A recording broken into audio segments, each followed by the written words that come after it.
ನಮಸ್ಕಾರ ಎಲ್ಲರಿಗೂ. ಇವತ್ತು ನಾವು ಚಿಕನ್ ಬಿರಿಯಾನಿ ಹೇಗೆ ಮಾಡ್ಕೊಳ್ಳೋದು ಅಂತ ನೋಡ್ಕೊಳ್ಳುವ.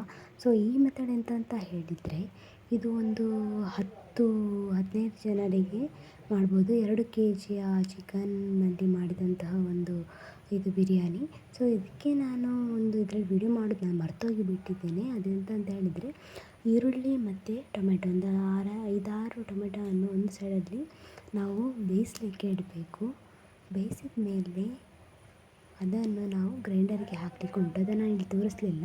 ಸೊ ಉಳಿದೋದೆಲ್ಲ ನಾನು ಇಲ್ಲಿ ತೋರಿಸಿದ್ದೇನೆ. ಎಂತ ಹೇಳಿದರೆ, ತೆಂಗಿನ ತುರಿಯನ್ನು ತುರಿದು ಅದನ್ನು ಸ್ವಲ್ಪ ಫ್ರೈ ಮಾಡಿ, ಮತ್ತು ಕಾಯಿಮೆಣಸನ್ನು ಸಹ ನಾವು ಸ್ವಲ್ಪ ಫ್ರೈ ಮಾಡಿ ಈ ಗ್ರೈಂಡರಿಗೆ ಹಾಕಬೇಕು. ಸೊ ಮತ್ತು ಬೆಳ್ಳುಳ್ಳಿಯನ್ನು ಸಹ ಹಾಕಲಿಕ್ಕೆ ಉಂಟು. ಸೊ ಇದಾದಮೇಲೆ ನಾವು ಚಿಕನ್ ಬಿರಿಯಾನಿ ಮಸಾಲವನ್ನು ರೆಡಿ ಮಾಡ್ಕೊಳ್ಬೇಕು. ಸೊ ಅದಕ್ಕೆ ಯಾವುದೆಲ್ಲ ಇಂಗ್ರೀಡಿಯೆಂಟ್ಸ್ ಬೇಕಂತ ಇಲ್ಲೇ ಉಂಟು ನೋಡಿ. ಕೊತ್ತಂಬರಿ, ಜಾವಿತ್ರಿ, ಮತ್ತು ಜೀರಿಗೆ, ಬಿಳಿ ಎಳ್ಳು, ಮತ್ತು ಗಸಗಸೆ, ಕಾಳುಮೆಣಸಿನಕಾಯಿ, ಮತ್ತು ಇದನ್ನೆಲ್ಲ ಹಾಕಿ ನಾವು ಒಂದು ಪುಡಿಯನ್ನು ರೆಡಿ ಮಾಡಿ ಇಟ್ಕೊಳ್ಬೇಕು. ಇದಾದಮೇಲೆ ನಾವು ಮಸಾಲೆಗೆ ಏನು ಬೇಕಂತ ನೋಡುವ. ಒಂದು ಬಾಣಲೆಗೆ ಎಣ್ಣೆ ಹಾಕಿ, ಅದಾದಮೇಲೆ ಈರುಳ್ಳಿ, ಟೊಮ್ಯಾಟೊ, ಮತ್ತು ಶುಂಠಿ ಬೆಳ್ಳುಳ್ಳಿ ಪೇಸ್ಟ್, ಮತ್ತು ಚಕ್ಕೆ, ಮತ್ತು ಎಲೆ ಉಂಟಲ್ಲ, ಬಿರಿಯಾನಿ ಎಲೆ ಅಂತ ಹೇಳ್ತೇವೆ, ಅದನ್ನು ಸಹ ನಾವು ಹಾಕಬೇಕು. ಮತ್ತು ಟೊಮೆಟೊ ಎಲ್ಲ ಹಾಕಿ ತುಂಬ ಫ್ರೈ ಮಾಡಬೇಕು. ನಾವು ಫ್ರೈ ಮಾಡಿದ ಮೇಲೆ ನಾವು ನೆಕ್ಸ್ಟ್ ಚಿಕನನ್ನು ಹಾಕ್ಕೊಳ್ಬೇಕು. ಈ ಚಿಕನನ್ನು ಅರಿಶಿನ ಉಪ್ಪು ಜೊತೆ ಮ್ಯಾರಿನೇಟ್ ಮಾಡಿಟ್ಕೊಂಡಿದ್ದೇನೆ. ಸೊ ಇದನ್ನು ಡೈರೆಕ್ಟ್ ನಾವು ಹಾಕಬೇಕು. ಸ್ವಲ್ಪ ಕುದಿ ಥರ ಬಂದಮೇಲೆ ನಾವು ಆ ಗ್ರೈಂಡರಲ್ಲಿದ್ದಂಥ ಮಸಾಲವನ್ನು ಇದಕ್ಕೆ ಸೇರಿಸ್ಕೊಳ್ಬೇಕು. ಸೊ ಇದು ನಮಗೆ ಒಂದು ಥಿಕ್ ಗ್ರೇವಿಯಾಗಿ ಬರ್ತದೆ. ಆ ಗ್ರೇವಿಯನ್ನು ನಾವು ಬಿರಿಯಾನಿಗೆ ನೋಡಿ, ಇದು ನಮಗೆ ರೆಡಿಯಾದಂತಹ ಗ್ರೈಂಡರಲ್ಲಿ ರೆಡಿಯಾದಂತಹ ಒಂದು ಮಸಾಲೆ. ಸೊ ಇದನ್ನು ನಾವು ಇದಕ್ಕೆ ಸೇರಿಸ್ಕೊಂಡು ಥಿಕ್ ಗ್ರೇವಿ ಥರ ನಾವು ಮಾಡ್ಕೊಳ್ಬೋದು. ಸೊ ಇದು ನಮಗೆ ಯಾರಿಗೆಲ್ಲ ಗ್ರೇವಿ ಇಷ್ಟಪಡ್ತಾರೆ ಅವರಿಗೆ ತುಂಬಾ ಒಂದು ಒಳ್ಳೆಯದಾಗ್ತದೆ ಊಟ ಮಾಡಲಿಕ್ಕೆ.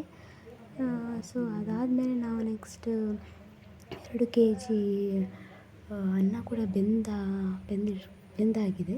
ಸೊ ನಾವು ಅನ್ನವನ್ನು ರೆಡಿ ಮಾಡ್ಕೊಳ್ಳಲಿಕ್ಕೆ ಅದೇ ನೀರು, ಮತ್ತು ನಾವು ಒಂದು ಅರ್ಧ ಗಂಟೆ ನೆನೆಸಿಟ್ಟಂತಹ ಒಂದು ಬಾಸುಮತಿ ಅಕ್ಕಿ. ಸೊ ಅದಾದಮೇಲೆ ಚಕ್ಕೆ, ಲವಂಗ, ಏಲಕ್ಕಿ ಇದನ್ನೆಲ್ಲ ಹಾಕಿದ್ದೇವೆ. ಸೊ ಒಂದು 90% ಕುಕ್ ಆದಮೇಲೆ ತೆಗೆದಿಟ್ಕೊಂಡದ್ದು. ಸೊ ಇದಾದಮೇಲೆ ನಾವು ಲೇಯರಿಂಗ್ ಸ್ಟಾರ್ಟ್ ಮಾಡಿದ್ವಿ. ಮೊದಲು ಎಲ್ಲದಕ್ಕೂ ಒಂದು ಪಾತ್ರೆ ತಗೊಂಡು ಅದಕ್ಕೆ ತುಪ್ಪದಿಂದ ಸವರಬೇಕು. ಆದಮೇಲೆ ಈ ಅನ್ನವನ್ನು ಹಾಕಿ ಅದರ ಮೇಲೆ ಆ ಗ್ರೇವಿಯನ್ನು ಹಾಕಿ ಸ್ವಲ್ಪ ಫ್ರೈ ಮಾಡಿದ ಈರುಳ್ಳಿ, ಕೊತ್ತಂಬರಿ ಸೊಪ್ಪು, ಪುದೀನ ಸೊಪ್ಪು, ಮತ್ತು ಗೋಡಂಬಿ, ದ್ರಾಕ್ಷಿ ಇದನ್ನೆಲ್ಲ ಹಾಕಿ ಇಟ್ಟಿದ್ದೇವೆ. ಸೊ ಇದು ಮಕ್ಕಳಿಗೆಲ್ಲ ತುಂಬಾ ಇಷ್ಟ ಆಗ್ತದೆ. ತುಂಬ ಕಲರ್ಫುಲ್ಲಾಗಿ ಕೂಡ ಕಾಣ್ತದೆ. ಸ್ವಲ್ಪ ಮತ್ತು ನಾನು ಕಲರಿಂಗ್ ಸಹ ಹಾಕಿದ್ದೇನೆ. ಅದು ನಾನು ಒಂದೇ ಕಲರ್ ಯೂಸ್ ಮಾಡಿದ್ದು, ಯೆಲ್ಲೋ ಕಲರಿಂಗ್ ಮಾತ್ರ. ಸೊ ಇಲ್ಲಿಗೆ ಹೀಗೆ ಮಾಡೋದ್ರಿಂದ ಬಿರಿಯಾನಿ ತುಂಬ ಕಲರ್ಫುಲ್ಲಾಗಿ ಕಾಣ್ತದೆ ನೋಡಿ. ಸೊ ಎಷ್ಟು ಚೆನ್ನಾಗಿ ಬಂದಿದೆ ಅಂತ ಹೇಳಿದರೆ, ತುಂಬಾ ಇಷ್ಟಪಟ್ಟು ತಿನ್ನುವಂತಹ ಬಿರಿಯಾನಿ ಇದಾಗಿದೆ. ಸೊ ನೋಡಿ ಎಷ್ಟು ಕಲರ್ಫುಲ್ಲಾಗಿ ಕಾಣ್ತಾ ಇದೆ ಅಂತ. ಸೊ ನೀವು ಸಹ ಟ್ರೈ ಮಾಡಿ ನೋಡಿ, ಹೇಗೆ ಆಗಿದೆ ಅಂತ ನನಗೆ ತಿಳಿಸಿ.